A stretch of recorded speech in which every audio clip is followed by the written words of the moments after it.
it was 2012, 2013, when the resistance began to happen to what was happening to with the discussions in Rome with Bishop Fillet and the other superiors general. They were trying to come to some kind of an agreement, and of course we had been following closely Bishop Richard Williamson's letters, and it was in those that he was calling out the leadership and exposing some of the things that were going on that he believed was unfaithful to the Archbishop's legacy.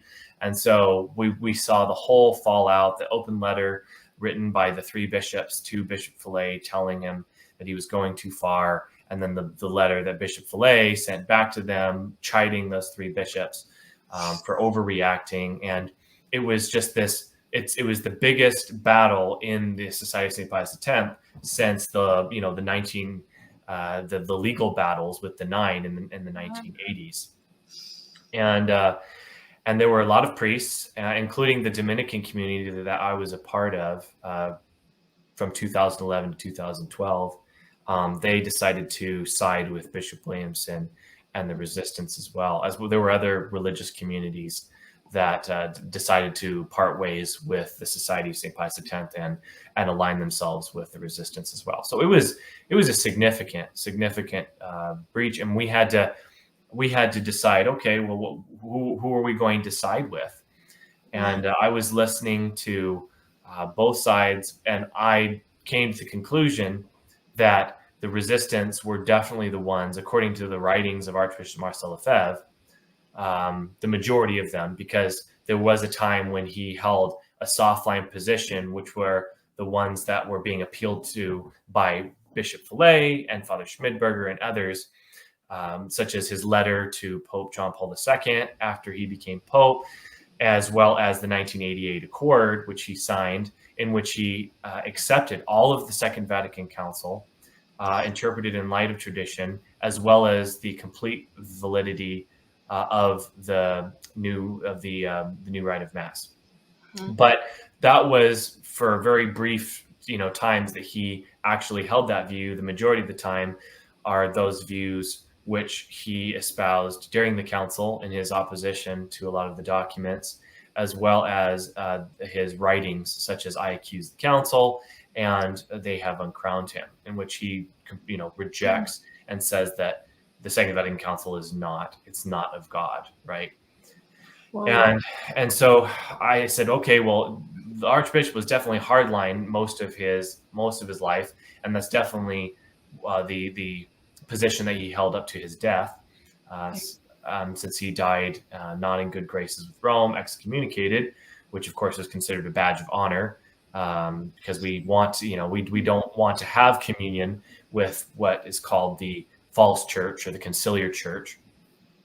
And so so we had these resistance priests over to our house, and to say Mass and to hear their side of things. So that's what we decided we were going to go with, except I was still having reservations. And then there was also something that one of the resistance priests told me when we had them over to our house, which was that the errors of the Second Vatican Council didn't begin with the Second Vatican Council. It actually began with popes before, namely Pope Leo XIII, and that the errors in his writings were some of the things that led to the errors of the Second Vatican Council. And they're not actually alone in this assessment. That's actually very accurate, because Leo XIII was one of the first popes that you might call one of the first modern popes who decided to usher the church into the modern world and stop staying behind kind of the approach of Pope Pius IX. And that whole, because of course he was living through the conquering of the Papal States and all the turmoil that went with, and the challenging of the Pope's authority, and then of course it was right on the heels of the French Revolution and a lot of the modern eras. So the church was kind of anti-modern, and Leo XIII was the one that began to change that and say, well, no, everything in the modern world is not to be rejected. Things like democracy and some of these positive principles that had come from the Enlightenment. And so he was the one that began to first start reconciling and acknowledging the good and realizing that we were not going to go back to a principally monarchic or aristocratic society, that the modern world had definitely launched into an era of democracy.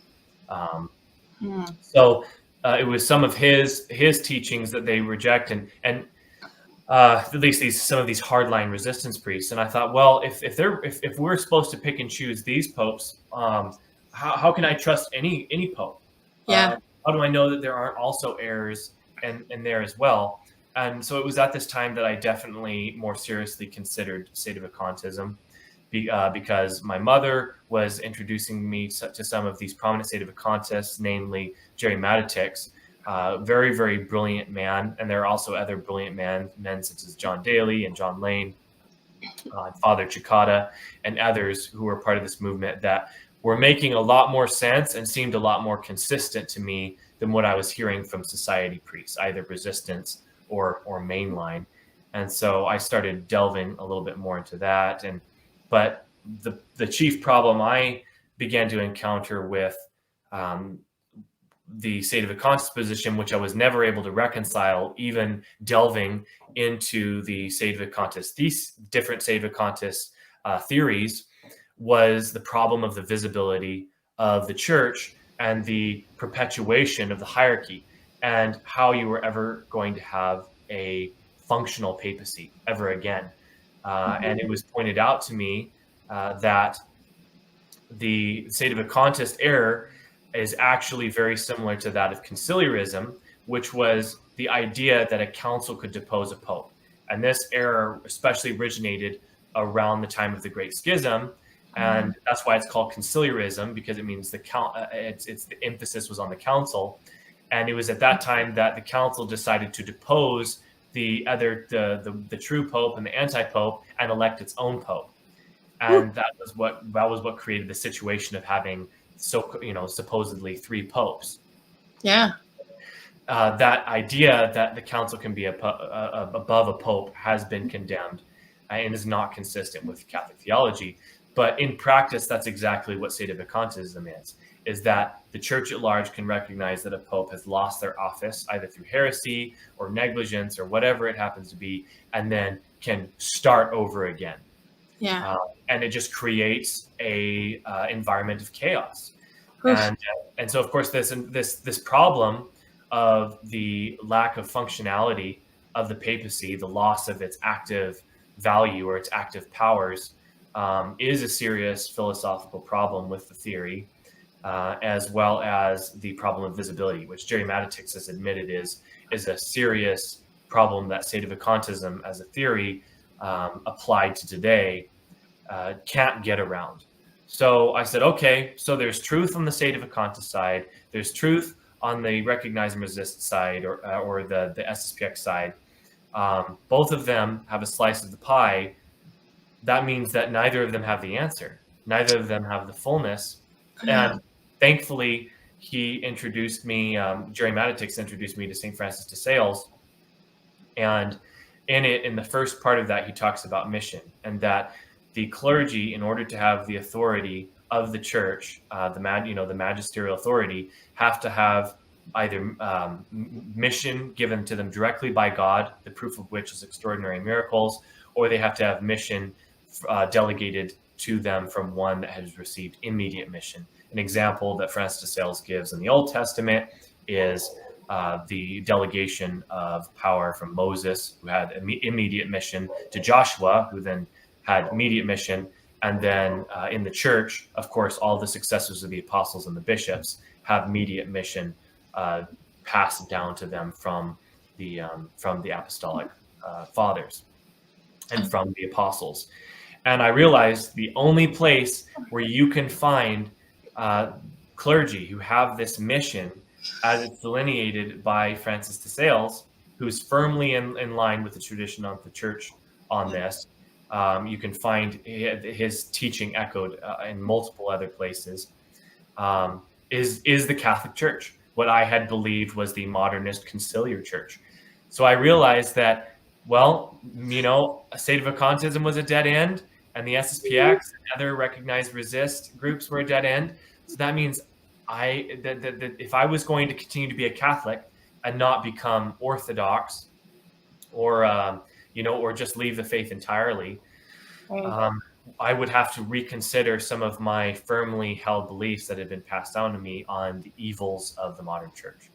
And as I began to re-examine them, and I had been convinced enough, of course, that the church was the church. And once I had certain of my problems clarified for me, even though I didn't have all of them worked out, I said, "This is the Church of Christ. I am just going to trust." And Yeah. as time went on, after I came into full communion, one by one, each of these issues that I had had with the Second Vatican Council, or the new reforms that followed, or some of these uh, things that trads are very scandalized by, such as Assisi, the kissing with the crayon, things like that, I've been able to reconcile those. Mm. And there are very good reasons for either why they were done, or why just the fact that they were done did not necessarily constitute, apostasy.